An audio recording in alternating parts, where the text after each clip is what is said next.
Julius, thank you very much for joining me here at High Grade. Welcome. How did you become a miner? I became a miner at a very tender age. In fact, I started mining at age 12. You can just imagine. So where child labor in mining is being discussed, I shy away because I'm a victim. But I was driven into this by circumstances. I come from a polygamous family. My father was a police officer. He lost his job when I was barely 3 years. And with that kind of large family, means of survival became difficult. So in my uncle's land, there was an old colonial mine.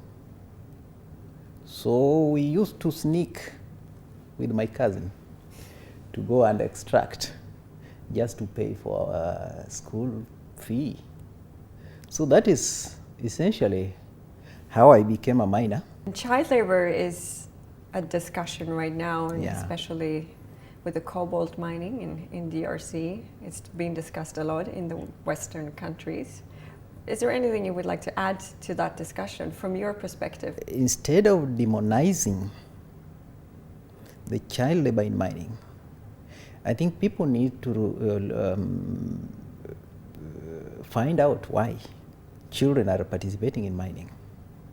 Most of them, if you look around, you will find that they are being pushed into this activity because of circumstances. For example, like you've cited the case in DRC, where conflict might have killed the parents of these children. These are orphans. They must live. They must survive. They don't have anyone to support them. In such a situation, how can they survive if they don't engage in any income generating activity? So it is not just about talking about child labor in mining and saying that this is wrong and it should be banned. You've come quite a way since then. You're the founder of the Migori County Artisanal Miners. And Yes. in 2018, your organization became the first formalized small artisanal mining co-op in Kenya. Yeah. It was not an easy step. It was not a walk in the park. Right. I think if it would have been easy, we would have by now having several organizations being licensed, being formalized in Kenya. Are you still the only one? No, we are two organizations now, one in the Gemstone and ours. First of all, I started engaging the government long time ago, because when I started mining, it was an illegal activity. Why it was being criminalized, I could not understand. So immediately I came from school with this kind of concern, because I benefited from the activity, although we were doing it illegally. So by 1995, I founded a community-based organization where I could now stand and drive the agenda. My concern was the right to access the local resources. So that is when I started now engaging the government. It took time. One, because of the vested interest of the powers that be. We are talking about resources and politicians. In 2016, May, the bill was passed, and there is now a full clause that touches on the SM sector. So it has been a long struggle, but finally the law now recognizes the sector. And what are some of the benefits for you operating legally? Legally, for example, we had our first production 2 weeks ago. Congratulations. Yeah, and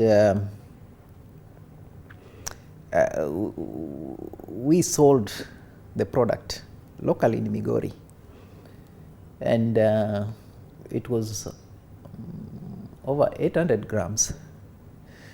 That was over $30,000.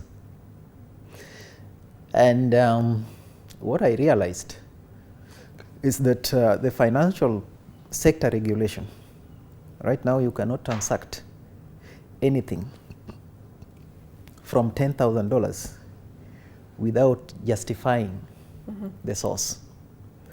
So when I went to bank the $30,000, I had to be referred to the manager, and I was asked the business, and I said, it is gold mining. Where is the proof? Because I had the papers. Yeah. Now I was allowed to bank the money. So that is a benefit. Two, we've had the opportunity to test the outside market. Outside of Migori or outside of Kenya? Outside of Kenya. Just because we are licensed, we can export gold anywhere in the world, which those who are still operating informally cannot do. And what would your recommendations be for government seeking to formalize their informal mining sector? The government must go out of its way to create a conducive environment that is in a reality with the situation on the ground.